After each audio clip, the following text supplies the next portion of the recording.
Now that you have a great understanding of the different trail ratings, it's time to learn how to actually find the trails. There's a number of different things you can do to make this as easy as possible.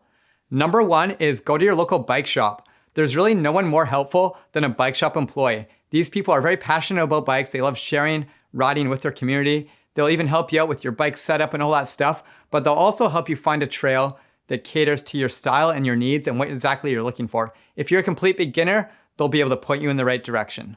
Number two, connect with your local bike club. Local bike clubs are great because they are always involved in the community with the trail development and organizing local group rides, and this will be an awesome way for you to find out what trails are around you and what people are around you who are at your skill level. The third way you can find trails is through downloading apps and seeing what's out there. Some of my favorites are Trailforks and MTB Project.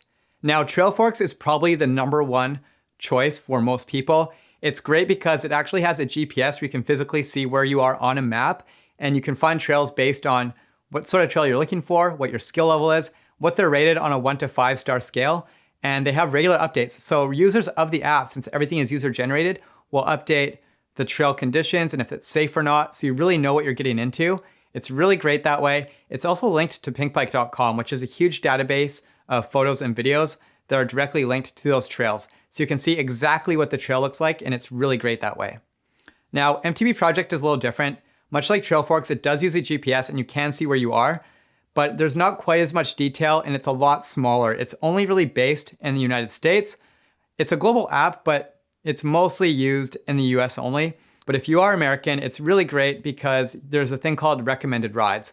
So you can get on there and you can find rides based on your interests or what the app just recommends. And there's some really great stuff on there. You could go on a completely new adventure, different from what you planned on because the app recommended it, and it could be an amazing surprise. Number four is building your own trails. So if you're not satisfied with the trails you have in your community, or you feel like you've outgrown them if you're really quickly progressing, what you can do is build your own trails. Now, this can be quite tricky because there's a lot of things that go into this, a lot of different elements. For example, it's illegal to build in many different places. So you have to really be careful about that and be mindful of that. If you're really unsure about how this whole system works and how trails are actually built, I really recommend you keep connecting with your local bike club and let them know you're interested in building and volunteering. And it's just an awesome way to give back to your community and make riding more fun for yourself. So many great trails out there exist because mountain biking has a community like no other. Everyone is so tight-knit. It's such a great community because we all want to share that feeling of flowing down the mountain together. We want to help each other find trails. If I'm on the trail and I see someone who's lost, I want to help direct them to where they want to go. And that's what the sport is all about. So get out there, get in your community and have fun. That should be your biggest takeaway from this, and you'll find lots of great trails in no time.